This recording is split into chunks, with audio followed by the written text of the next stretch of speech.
नमस्कार. आमच्या यूट्यूब चॅनलमध्ये आपणा सर्वांचे हार्दिक स्वागत. तर मित्रो, आज आपण आलो दहिगाव मधलीवाडी येथे असणाऱ्या श्री आनंदमूर्ती महाराज यांच्या मठामध्ये.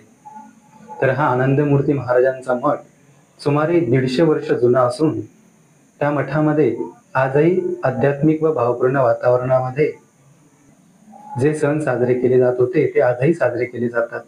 तर आपण हा छायाचित्रीकरण केलेला एक कार्यक्रम दत्त जयंतीचा आहे, तर तोही त्याच धर्तीवरचा आहे. या मठाच्या घुमटीचं काम हे जुन्या काळी जे चून गोळ्याने बांधकाम करायचे त्या धर्तीवरचं बांधकाम असून सभामंडप अतिशय देखणा आणि विलोभनीय आहे. आताच या मंदिराचा 1 वर्षभरापूर्वी जीर्णोद्धार केला गेला. त्यानंतर मंदिराच्या सौंदर्यामध्ये, मठाच्या सौंदर्यामध्ये अजूनही भर पडली आहे. याचा सभामंडपाचा जो वरचं छत आहे, तर ते जुन्या काळातल्या भरलेल्या माळ्याचं आहे. जे आता पी-ओ-पी वगैरे करतो, तर ते ओरिजिनल आता कुठे मंदिरांमध्ये राहिलं नाही. कोणाला ते बघायचं असेल कसं असायचं पूर्वी, काही ठराविक मंदिरांमध्ये आहे, तर इथे येऊन तुम्ही बघू शकता. अतिशय निसर्गरम्य वातावरण, शांतता आणि अध्यात्माची प्रचिती देणारं, अनुभूती देणारं हे असं क्षेत्र आहे. मूर्ती महाराजांचे श्लोक, तसेच त्यांची आरती आणि या मठामध्ये होणारे वार्षिक कार्यक्रम आणि त्यांची यादी आणि त्यांचा एकंदरीत खर्च असे एक चार्ट लावलेला आहे. आता अधिक आपण जाणून घेऊया या मठाचे सेक्रेटरी श्री श्रीधर काका यांच्याकडून. नमस्कार. श्री आनंदमूर्ती संस्थान दहिगाव या संस्थांचा सेक्रेटरी म्हणून मी आता इथे या संस्थांबद्दल काही माहिती सांगणार आहे. श्री चव्हाण यांनी एक रेकॉर्ड केलेला कार्यक्रम आहे. त्या रेकॉर्डिंगला या संस्थेची किंवा या आनंदमूर्ती महाराज मठाची माहिती जर असेल तर लोकांना ते लवकर चांगल्या प्रकारे कळणार आहे. त्यासाठी मी थोडीशी माहिती त्याच्यामध्ये देत आहे. त्यामध्ये पहिली गोष्ट म्हणजे 2024 साली हा आनंदमूर्ती महाराज मठ जो आहे याला 150 वर्ष आनंदमूर्तींना समाधी घेऊन झाली. त्यानिमित्त एक शतकोत्तर सुवर्ण महोत्सवी वर्ष म्हणून साजरं केलं गेलं आणि त्याचा एक भरगच्च 3 दिवसाचा कार्यक्रमही झाला होता. आणि त्याच्यामध्ये विशेष करून आनंदमूर्ती महाराजांचं जे मोठं चरित्र होतं त्या चरित्राची छोटीशी एक प्रत त्याची आम्ही तयार केली होती की पटकन एक 5 किंवा 10 मिनिटांमध्ये ती प्रत वाचून होईल. आणखीन आनंदमूर्ती कोण होते आणि त्यांनी काय केलं ह्याची एक माहिती होईल ह्याच्यासाठी हे आम्ही एक पुस्तक तयार केलं होतं.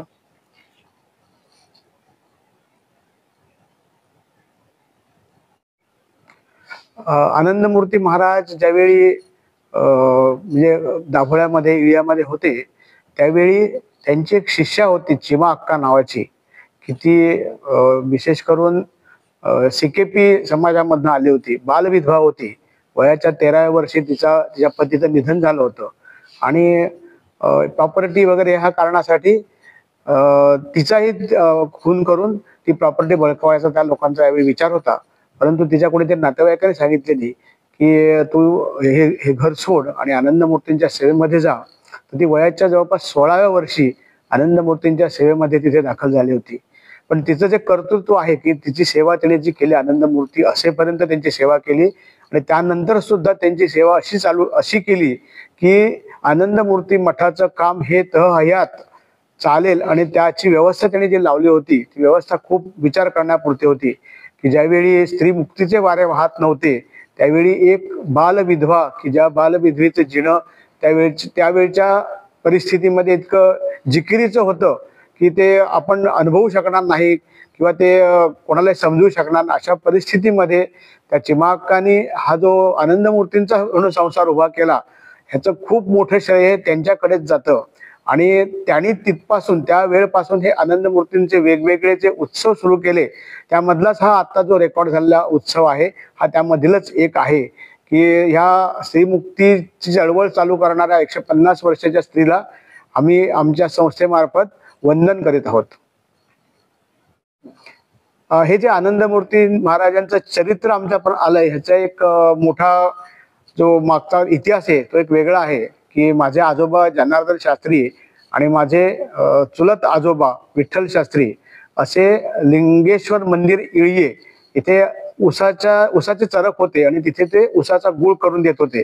त्या ठिकाणी गेले असता आनंदमूर्तींचे पूर्वज त्यांना सांगितलं की तुमचे आनंदमूर्तीने आमच्या दैवामध्ये समाधी घेतली आहे आणि त्यांचं जीवनाचं चरित्र आहे तुम्ही का लिहित नाही असा त्यांना प्रश्न केला होता. तर त्याच्यातून त्यांनी त्या रानडेंनी सांगितल्यानंतर त्यांच्या मनामध्ये आलं की बाबा आपल्या वंशामधले हे आहेत आणि यांचं चरित्र लिहिणं गरजेचं आहे. तर त्यावेळी त्यांनी मुंबईला होते ते राहायला. 2 वर्षानंतर त्यांचं एक छोटंसं संस्कृतमध्ये एक चरित्र लिहिलं होतं त्याचं आणि त्याचे हस्तलिखित होती त्यावेळीची आणि त्या 2 पोथ्या त्यांनी तयार केल्या हस्तलिखितामध्ये आणि त्यामध्ये एक पोथी होती दाभोळ्यामध्ये ठेवली होती आणि एक पोथी दैवामध्ये ठेवली होती आणि त्याच्यामध्ये त्यांचा एक असा विचार होता की हे आनंदमूर्ती चरित्र जे आहे हे संस्कृतमध्ये का करावं. तर भविष्य काळामध्ये संस्कृतचा अभ्यास करणारे किंवा संस्कृत बोलणारे जर मंडळी परदेशातून आपल्याकडे आले तर त्यांना हे पुस्तक वाचून कळेल की आनंदमूर्ती म्हणजे कोण होते. तर त्यानंतर त्यांनी हे एक हस्तलिखित 2 तयार केली आणि त्यानंतर त्यांनी ती हस्तलिखित या 2 एक आनंदमूर्ती समाधी दहिबामध्ये ठेवली आणि एक आनंदमूर्तींचा उत्सव होतो दाभोळ्यामध्ये त्यांच्याकडे दिली. त्यांनी सांगितलं की त्यांचं चरित्र आहे चरित्राचं पठण तुम्ही रोज करा ते लोकांना सांगा त्याप्रमाणे प्रसार होईल. अशा प्रकारे त्यांचं जे चरित्र आहे आमच्या हातापर्यंत आज आलेलं आहे. त्याच्या जवळपास 3 ते 4 आवृत्त्या वेगवेगळ्या निघाल्या. आणखीन 2024 साली आम्ही एक छोटेखानी असंच एक पुस्तक प्रकाशित केलं होतं त्यांच्या चरित्राचं आणि त्याचं जे प्रसारण होतं ते त्यांच्या सुवर्ण महोत्सवी वर्षामध्ये मी केलं होतं ते आणि त्यामध्ये चिमा अक्कांनी जे हे वेगवेगळे उत्सव सुरू केले होते त्यामधले महत्वाचे 3 उत्सव असे आहेत की त्या 3 समाराधना होतात. एक चैत्र शुद्ध पंचमीला एक समाराधना होते, एक वैशाख शुद्ध पंचमीला समाराधना होते आणि एक गुरुद्वादशीचा उत्सव होतो. असे 3 समाराधनेचे उत्सव होतात आणि इतर वेळी हनुमंत जयंती त्यानंतर श्रीकृष्ण जन्मोत्सव त्यानंतर दर एकादशीला तिथे पुराण होतं. महिन्याच्या दोन्ही एकादशीमध्ये तिथे पुराण वाचलं जातं आणि त्या ठिकाणी आता 1876 साली हा ट्रस्ट त्यांनी निर्माण केला होता चिमा अक्कांनी आणि 1876 साली त्या ट्रस्टला एक कॅपिटल म्हणून सुमारे 7,800 रुपये त्यांना दिले होते. म्हणजे 1876 सालची गोष्ट आहे. त्यावेळी 7,800 म्हणजे खूप मोठी रक्कम होती आणि त्याच्यावरती आज हा ट्रस्ट 150 वर्ष अव्याहतपणे चालू आहे आणि या ट्रस्टचं जे काम आहे हे काम विशेष करून पूर्वी धार्मिकच होतं परंतु आता या ट्रस्टने नवीन उर्मी घेऊन हे सामाजिक सांस्कृतिक आणि शैक्षणिक स्वरूपात करण्याचं योजलेलं आहे. सत्व रजतम आणि पंचमहाभूत पृथ्वी आप तेज वायू आणि आकाश ही सगळी पंचमहाभूत आणि या पंचमहाभूतांच्या माध्यमातून सत्व रजतम वर्गीकरण केलेली मिळून ही सगळी पृथ्वीवरची स्थिती आहे. तर दत्तात्रेयांचा अवतार हा त्रिगुण रूप आहे. म्हणजे त्याच्यामध्ये सत्व रज आणि तम आणि पुराण तुम्ही वाचली तर एक सत्व गुण चांगला आहे रज गुण वाईट आहे तम गुण त्याचे काही कुठेही दाखवलेलं नाही. कारण हे 3 असल्याशिवाय सृष्टी तिन्ही गुण पाहिजे. भगवंताच्या 10 अवतारामध्ये सुद्धा आपल्याला 3 गुण दिसतात. मानवी स्वरूपातले अवतार हे वामनापासून झाले त्याच्यापूर्वी मत्स्य कुर्म वळा नरसिंह वगैरे पृथ्वीवरचे झाले. पण वामन अवतार जो झाला हा तमोगुणी याचक वृत्तीने त्याने बलिराजा संपवला. त्यानंतर परशुराम झाला.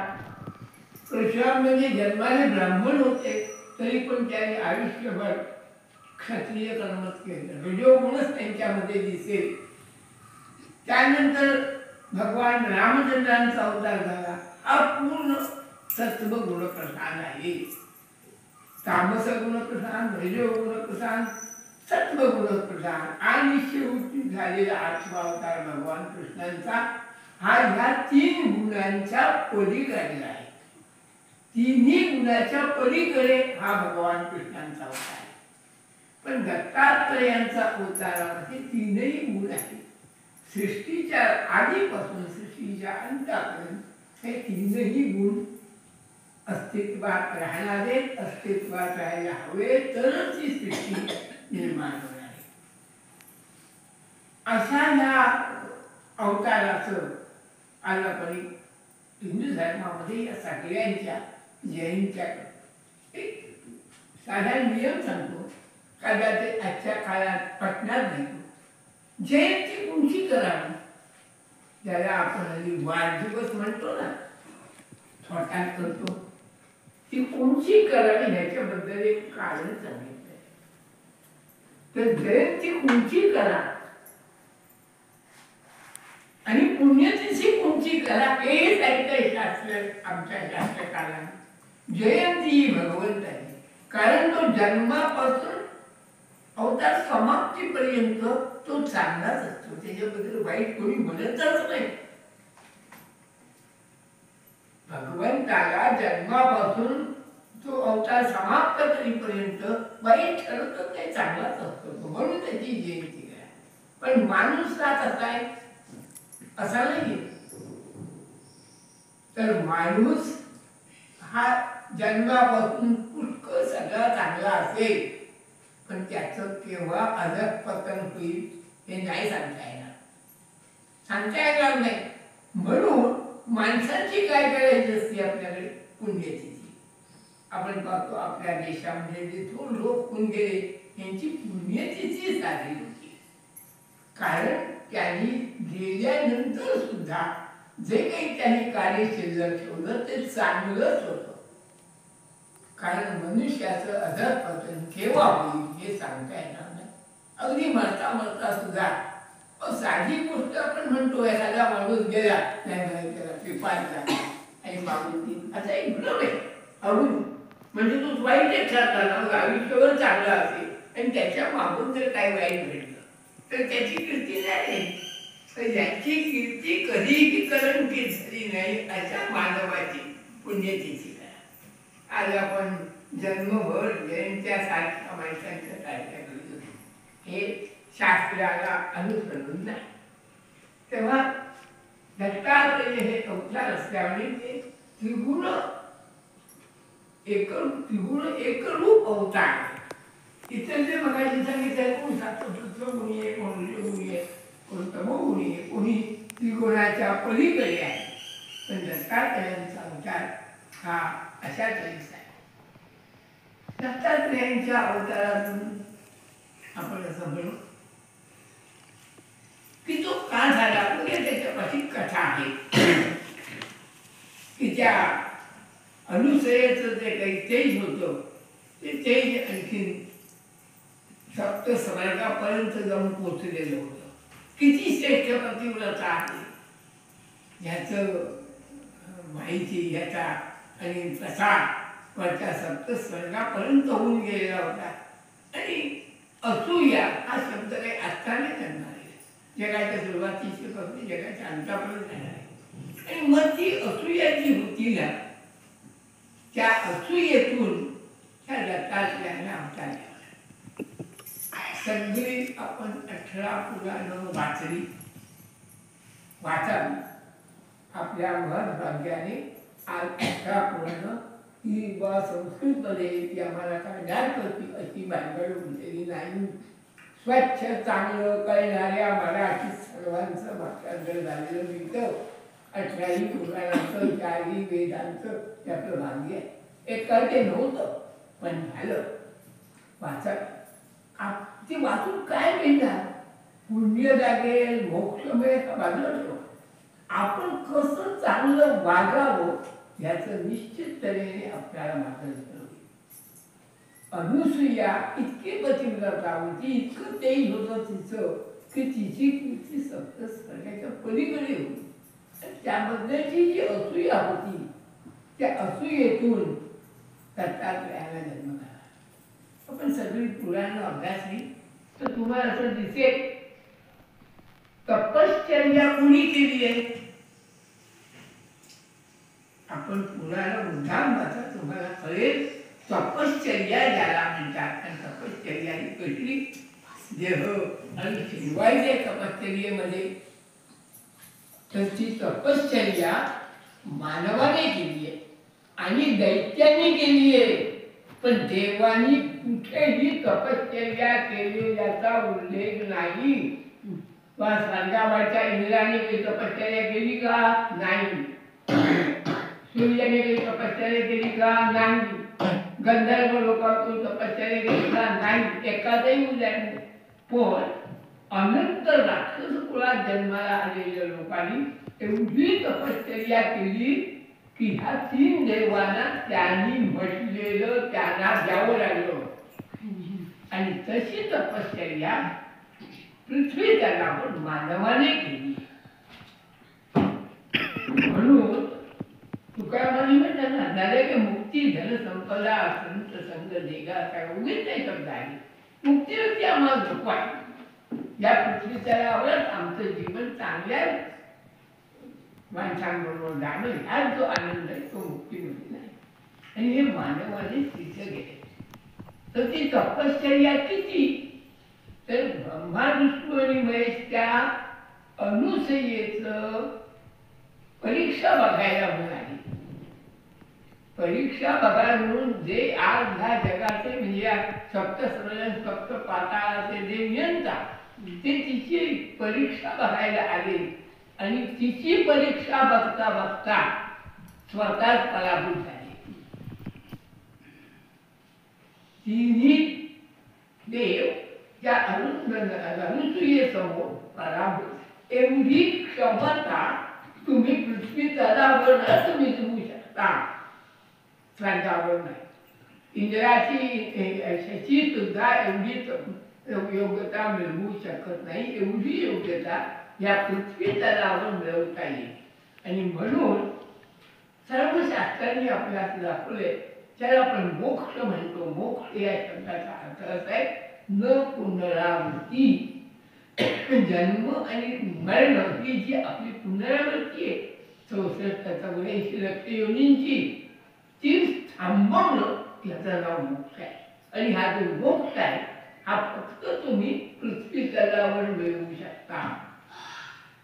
स्वर्गात मिळवू शकत नाही, पाताळात मिळवू शकत नाही, कोणत्याही ठिकाणी मिळवू शकत नाही. याला मर्त्य लोक म्हटलंय. पृथ्वीचं नाव वेगळं आहे. पृथ्वी जसं आपण म्हणतो त्याची पृथ्वी काय मर्त्य आहे. इथे आलेला प्रत्येक जंतू त्याची मुंगी होतो, अगर जगाचं साम्राज्य करणारा सम्राट असतो, भगवान कृष्ण असतो, भगवान रामचंद्र असतो, कोणी या ठिकाणी अमर म्हणून राहिलेले. त्यांनी आले, काय केलं, देह टाकला, मर्त्य लोकात आले. आणि ही पृथ्वीची जी एक मर्दांचा भाग आहे, ह्याची योग्यता किती आहे. पण ह्या जन्ममरणातून सुटण्यासाठी तुम्हाला जर मोक्ष मिळवायचा असेल तर एकमेव एक स्थान म्हणजे पृथ्वी आहे. आणि म्हणून देवांपेक्षाही तपश्चर्या केली अनंत राक्षस, अनंत मानव आपल्याला या सगळ्या पुराणातून बघता येते. आपण म्हणतो रावण, रावणाला योगीच नाही झालं, केवढी तपश्चर्या होती. तो बाणासुर असेल, तो रत्नासुर असेल, केवढी तपश्चर्या होती. वामदेव असतील, ते शुकाचार्य असतील, ती अरुंधती असेल, ती अनुसूया असेल, केवढी तपश्चर्या त्यांची होती की भगवंत आले तर परीक्षा घ्यायला. आणि त्याच अनुसूयेसमोर त्यांचा पराभव झाला. आणि जे देव होते त्यांना बालक व्हावं लागले. भूतलाचं सामर्थ्य केवढं आहे तपश्चर्येचं, हे जो माणूस समजून शकला, समजून घेतलं तर माणूस देव होऊ शकतो. सगळ्या पुराणात अनंत वेळा देव आणि दानवांच्या युद्धामध्ये पृथ्वीवरच्या राजांनी मदत केली आहे देवाला. जो दशरथ असेल, तो कृष्ण असेल, अनंत लोकांनी, तो नमुष असेल, द्वीप असेल, आणि देवांना पृथ्वीवरचे राजे हे मर्त्य होते, देव नव्हते, पण त्यांनी त्यांना युद्धामध्ये मदत केली. तेवढी योग्यता मिळवायची जागा कोणती असेल तर ती पृथ्वी आहे. अशा पृथ्वीवर अगदी कृतयुगाच्या सुरुवातीला भगवान दत्तात्रेयांनी जन्म घेतला. आणि तो देखील आपण बघितलं तुमच्यातील एक अवतार होता.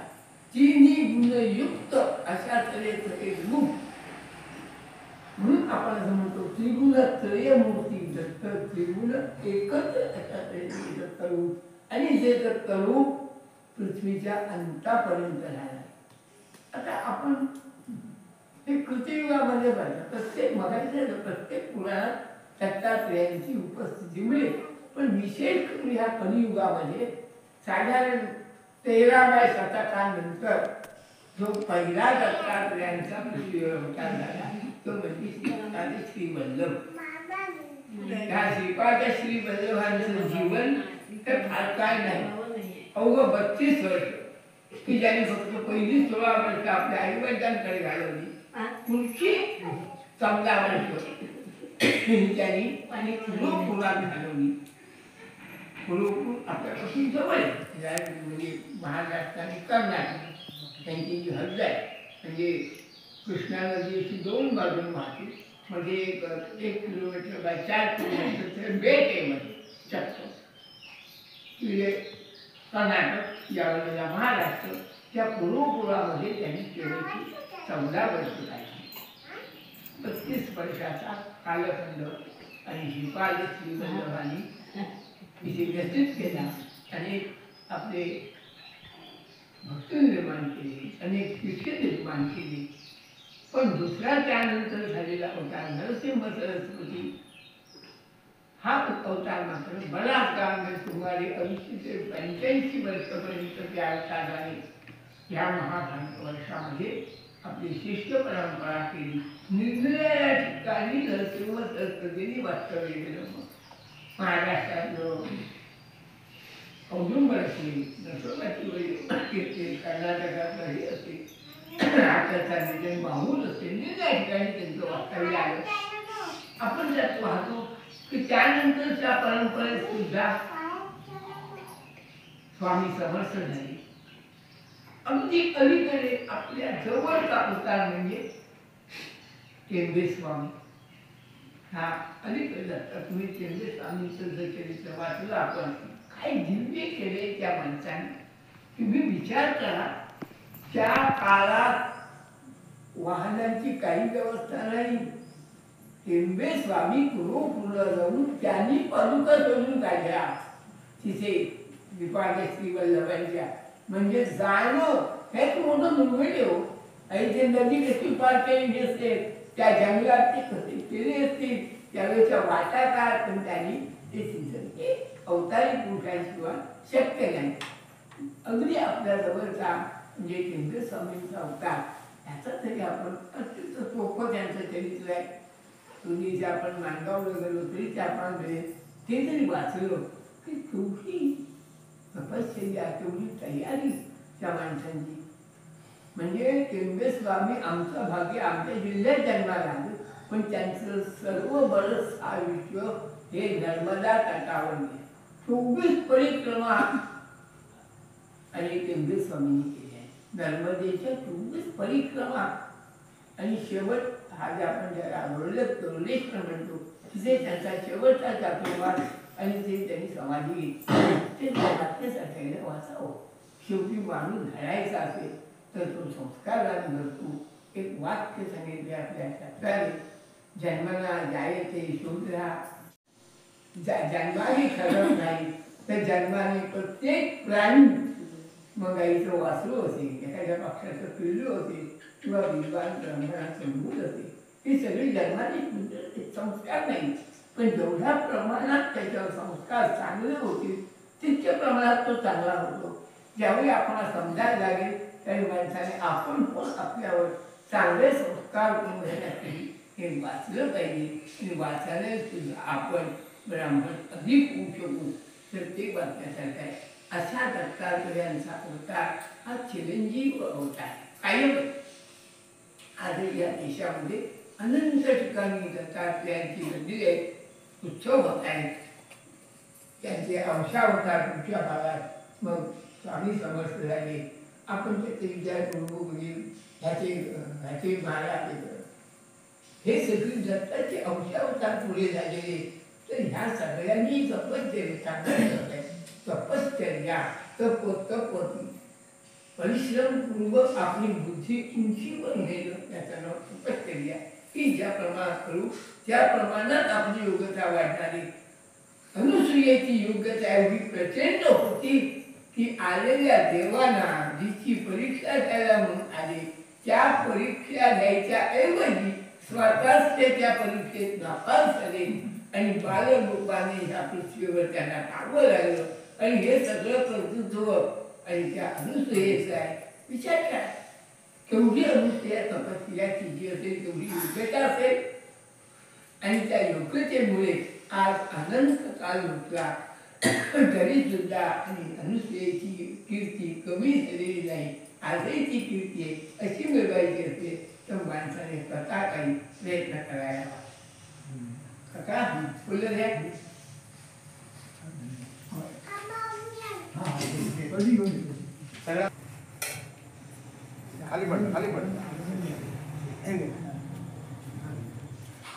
बापडाबांकडे दे परडी आणि तिकडे जाऊन पुरण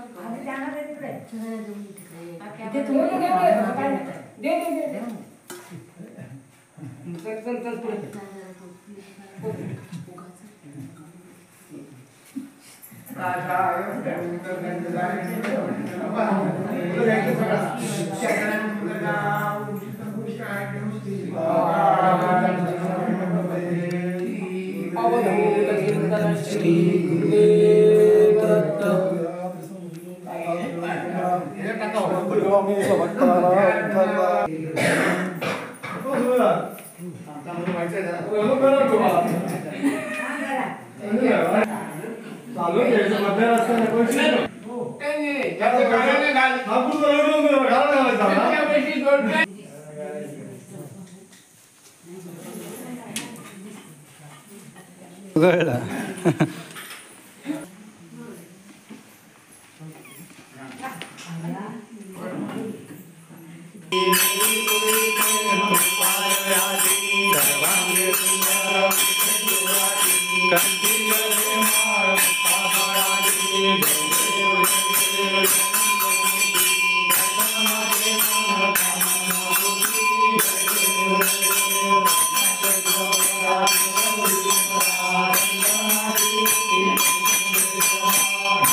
दत्त जन्मला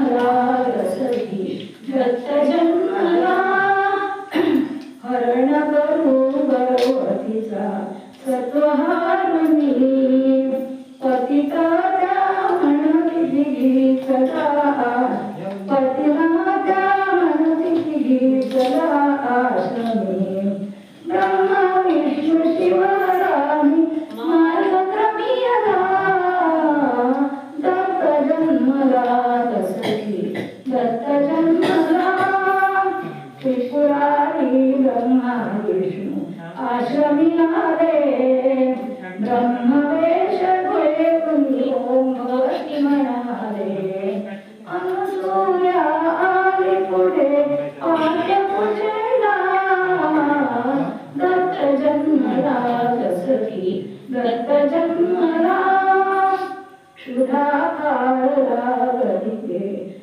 असुनिवासनी इच्छा होत दे वस्त्र फेरुनी दैवी पुरुष आले समजले तिला दत्त जन्मला दसरी दत्त जन्मला तीर्थकंडी अक्रिले ती अनुसूये सती रोषण करी अतिथीवरी बालक होती वस्त्र भेदी साधी ती लावी सदाला दत्त जन्मला कसती दत्त जन्मला अंगाई गीत म्हणून पालखी झाली फळबाकी रत्याचे सती बोलती किती युगे करी होती तिथे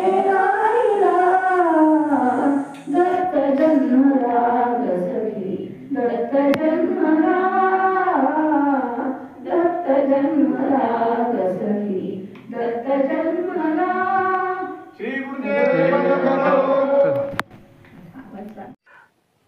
तर दर्शक हो, आपण आताच या व्हिडिओच्या माध्यमातून दहिभाव मधलीवाडी येथे 150 वर्षांपासून स्थापन असलेला श्री आनंद मूर्ती महाराज यांचा मठ आणि त्या मठाविषयी माहिती जाणून घेतली. तसेच त्या मठामध्ये वर्षभरामध्ये अनेक कार्यक्रम साजरे केले जातात.